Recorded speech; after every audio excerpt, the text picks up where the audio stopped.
Ever thought about how we're always chasing progress?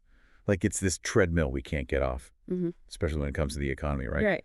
But what if I told you this whole growth thing? It's a pretty new idea. Hmm. We're talking 1940s new. Mm. Like the idea of economic growth as the measure of progress, it hasn't even been around for a century. Yeah. So today, we're doing a deep dive into this whole ideology of growth.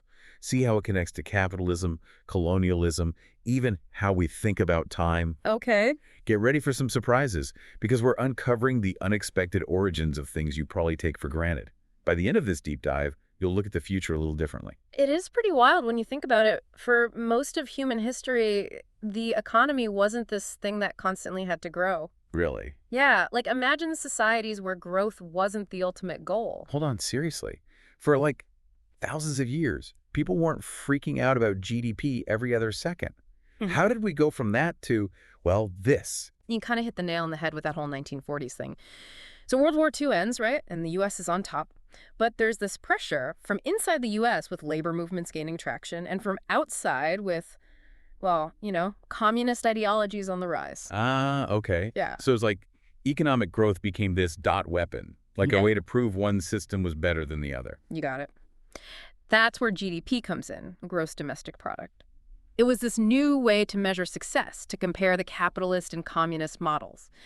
But it wasn't just about the numbers, it became ideological. Okay, so how was this growth idea used as a tool exactly? So the U.S., by saying economic growth is the sign of progress, could then turn around and point at socialist countries. A lot of times, they'd say those countries were lagging behind in growth, which wasn't always the whole story. But it wasn't just talk, it became policy. Think about the Marshall Plan, those massive aid packages after the war. They were all about promoting capitalist growth. Wow, put your money where your growth is, right? Exactly. And it went even further, becoming a way to pressure countries in the global south. You want our help, they'd say. You better put growth front and center. It's kind of crazy how something like economic growth, which seems like all numbers and stuff, Right. could be so political. Yeah. But this idea of growth, of progress, it didn't just appear in the 1940s, did it? Definitely not. We have to go way back to the 17th and 18th centuries, the Enlightenment. The Enlightenment, you mean all that reason and progress stuff? Yeah, but here's the thing. It was also when some pretty, let's say, complicated ideas took root. Ideas about white male superiority, this idea that nature was just a machine waiting to be controlled, exploited for human advancement. Wait, are you saying those enlightened ideas actually laid the groundwork for colonialism and exploiting people and the planet? You're getting it. Yeah. We think of colonialism as being about economics, but it was fueled by the sense of entitlement that certain groups had the right to dominate and take resources. So it's like the endless growth mindset needed that philosophical foundation before it could really take off. You know what's interesting to me? The link between how we understand time and this idea of growth. Oh, yeah. What's that about? This is where it gets really interesting. See, the invention of the clock, that wasn't just about telling time, it changed how we perceived time. Okay. Time became linear, a straight line from past to future, with progress as the driving force.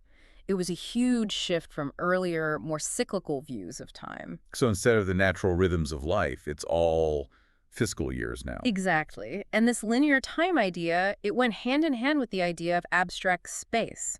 Land as something to be owned, exploited, not something connected to community and sustenance. This is starting to feel very, I don't know, calculated, like someone rewired our brains for this whole endless growth thing. And that brings us to capitalism, which pops up alongside this growth ideology in a fascinating and honestly unsettling way. So we've got this new way of thinking about time, about space. Makes it easier to justify, taking a continent or two. Yeah. But how does capitalism fit into all of this? It's not like they were buddies from the get-go. Right. It's more like they were awkward dance partners who suddenly realized they had a knack for this very specific tango. And it was a profitable tango. Okay. Because capitalism, at its core, it needs growth. It's all about getting more, accumulating more, always needing more. Right, that makes sense. Right. But how did this need for more actually work on a global scale? Well, let's just say colonialism wasn't just some random Tuesday thing. It was the engine, the fuel, the whole gas station for this early capitalist expansion. European powers, they were driven by this hunger for growth. So they went out and, well, Took what they believed wasn't theirs. We're talking land grabs, resource extraction, Mm, and we can't forget about the human exploitation, all of that. exactly. The transatlantic slave trade, forced extraction of resources, even destroying whole ecosystems to turn a profit. It was all justified by this idea of progress. Civilizing the world, they called it. But really, it was about wealth, building empires, and that magic word, growth. You know, it reminds me of this term I read, primitive accumulation. Sounds very official, but what it actually means is something else entirely. Ah, yes. Primitive accumulation, very clinical sounding term for something so brutal. Right. It's about ripping people away from their land, their way of life, everything they know.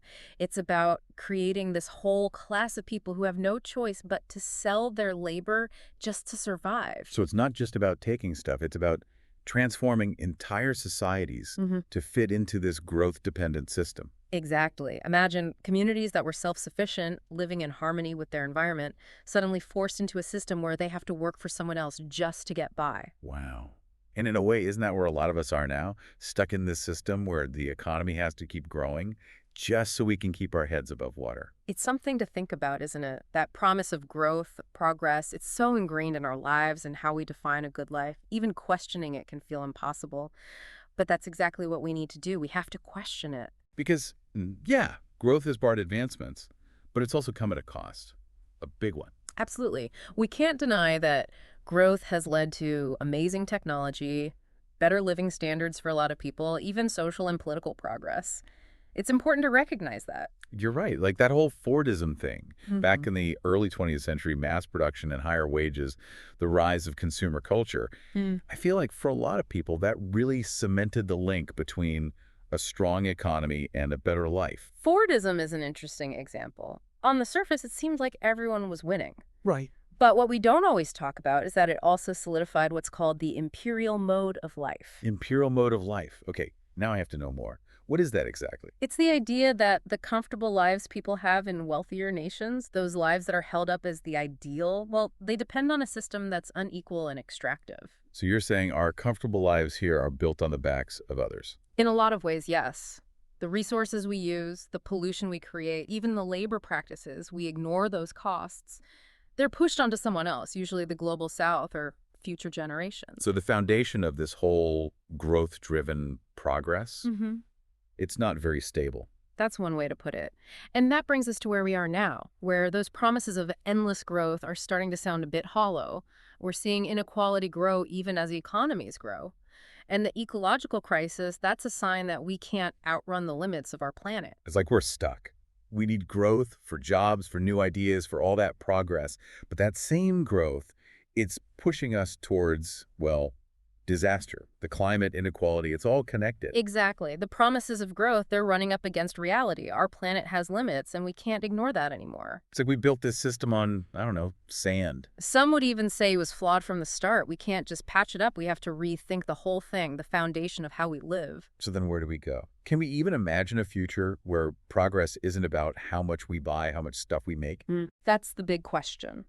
But I think understanding how we got here, that's key. We have to look at the history of growth, how it shaped our world. Like, we've been following this map, and it led us straight to the edge of a cliff. We need a new map, one that takes us somewhere we can actually live, and not just survive, but thrive. And that new map, we can't find it by doing the same old things. We have to question everything, rethink how we treat the planet, how we treat each other. The big task. But isn't it exciting, in a way? We have the chance to rewrite the rules. If endless growth is a dead end, then what does a good future look like? What does real progress look like? And how do we each contribute to that? Those are the questions we need to be asking. That's all the time we have for today's deep dive. Thanks for joining us as we explored the complex history and ideology of economic growth and questioned whether this model, which has dominated for the last century, can truly lead to a just and sustainable future.